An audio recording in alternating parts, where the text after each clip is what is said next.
The fire that forged my faith. The spark, I didn't see it coming. Not the breaking, not the shaking, not the silence that followed the prayer I was sure would be answered. I had faith, or at least I thought I did. Faith when doors opened, faith when blessings flowed, faith when the applause was loud. But no one warned me about the fire, the kind that doesn't flicker, it consumes, the kind that strips titles, burns plans, melts pride. I prayed for elevation. He sent purification. And suddenly everything comfortable turned unfamiliar. Friends faded, opportunities stalled, dreams felt delayed. I asked, "Why is this happening?" He whispered, "Because I am forging you." Fire doesn't destroy gold, it reveals it. And what I called loss was actually refinement. The heat wasn't punishment, it was preparation.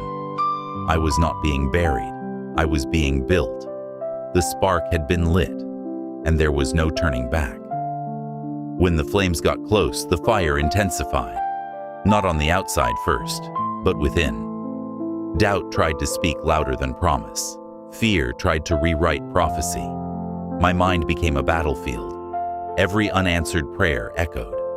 Every delay felt personal. Every closed door sounded final. I wondered if I had misunderstood the calling.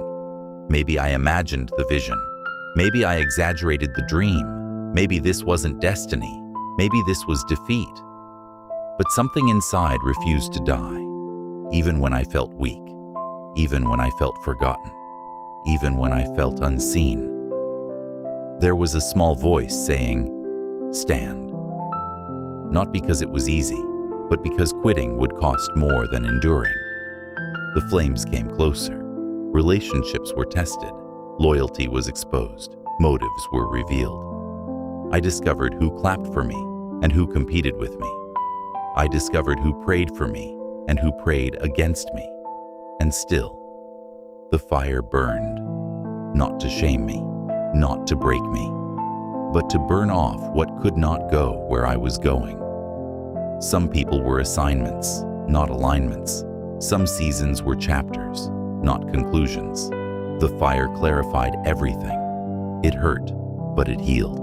It stripped, but it strengthened. It isolated, but it instructed. And slowly, I began to understand. The heat wasn't against me. It was shaping me. In the middle of the blaze, there comes a moment in the fire when you stop fighting it, when you stop asking, "Why me?" and start asking, "What is this producing in me?" That shift changes everything, because fire can either make you bitter or make you better.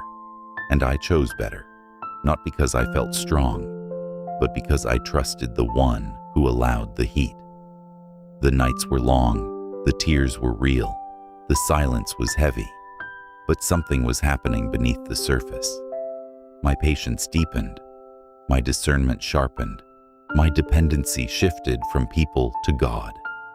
The applause faded, the intimacy increased. When distractions burned away, I could hear him clearer. The fire taught me obedience. It taught me endurance. It taught me that faith is not emotional. It is positional. Faith stands even when feelings collapse. Faith believes even when evidence disappears. Faith declares, "I will not move." And in the middle of the blaze, I realized something powerful. The fire that was meant to consume me was actually carrying me, like a furnace turning clay into steel, like pressure turning coal into diamond, like storms turning waves into strength. This wasn't random, this was intentional. Every delay was strategic, every disappointment was instructional, every betrayal was directional. The fire was not a detour, it was the path. What the fire removed. The fire removed fear. The fear of being disliked. The fear of being misunderstood. The fear of standing alone. It removed the need for validation. When you survive flames, applause becomes optional. It removed dependency. I stopped leaning on unstable foundations. stopped chasing approval, stopped shrinking to fit rooms I had outgrown. The fire exposed compromise, and compromise cannot survive heat. Half-commitment burns, double-mindedness burns, hidden pride burns, false humility burns.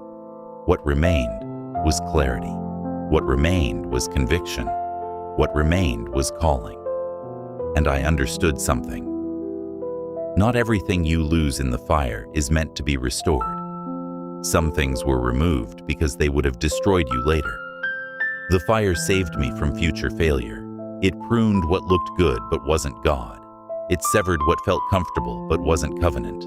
It silenced what sounded loud but wasn't truth. And when the smoke began to clear, I could breathe again. Not because the fire stopped, but because I changed. Walking out unsmelled. When I stepped out of that season, I wasn't the same person who entered it. My faith was no longer fragile. It was forged. Forged by silence. Forged by delay. Forged by pressure. Forged by opposition. Forged by endurance. I no longer prayed for easy. I prayed for purpose. I no longer asked for comfort. I asked for capacity. Because now I understood. Comfort doesn't build legacy. Fire does. The very thing that tried to intimidate me became the evidence of my transformation. I didn't look burned. I looked refined. I didn't sound broken. I sounded anchored. I didn't walk timid. I walked tested. And there is authority that only comes from surviving heat. There is confidence that only comes from being refined.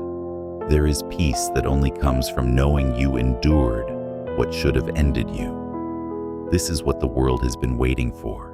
Not a perfect version of you, not a polished performance, but a purified presence, a faith that cannot be shaken, a voice that cannot be silenced, a calling that cannot be canceled. The fire that was meant to destroy me forged me, and now I don't fear the flames. I carry the light. When the heat returned just when I thought I had graduated, the heat came back.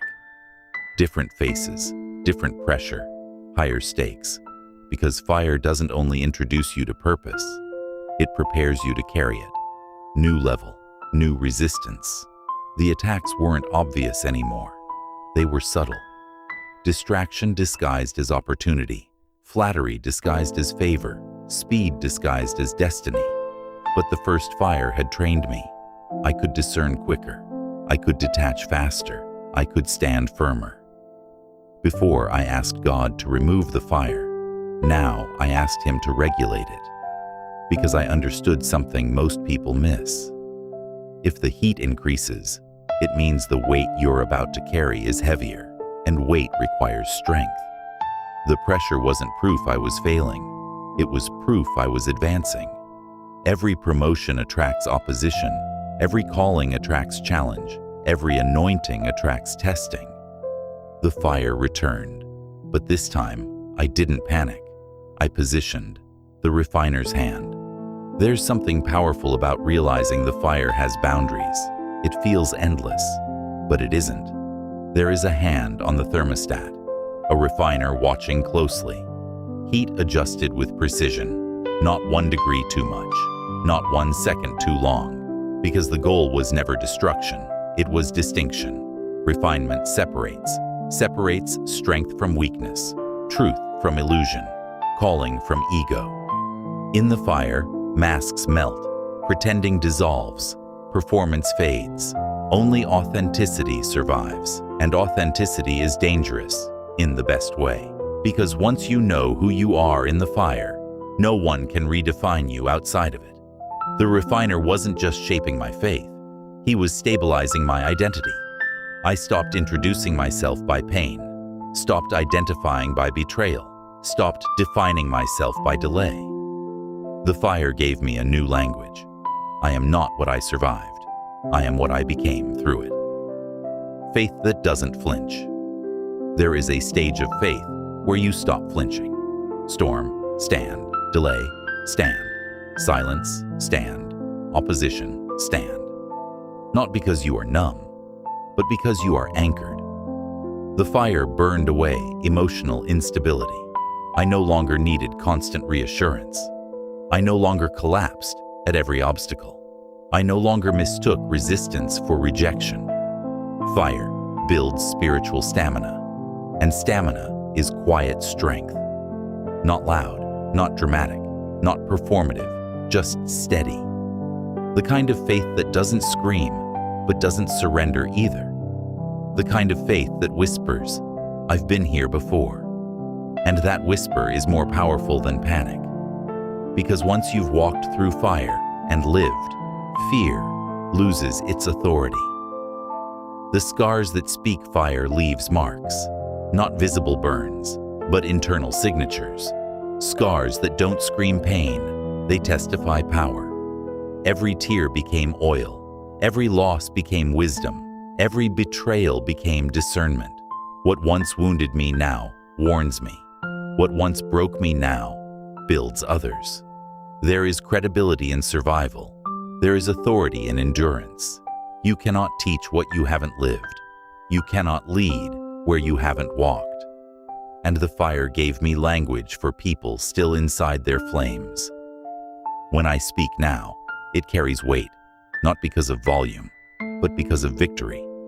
The fire turned my story into strategy, my pain into permission, my survival into signal. The light I carry now. Here is the truth. The fire never left. It transformed. It no longer burns against me. It burns within me. Passion, conviction, clarity. The same heat that once tested me now fuels me. I don't avoid hard seasons anymore. I recognize them. I don't fear isolation. I understand it. I don't resent pressure. I expect it. Because the fire taught me something eternal. Faith is not fragile. It is forged. And once forged, it cannot be undone. This is not the end of the story. It is the evidence of survival. It is the announcement of resilience.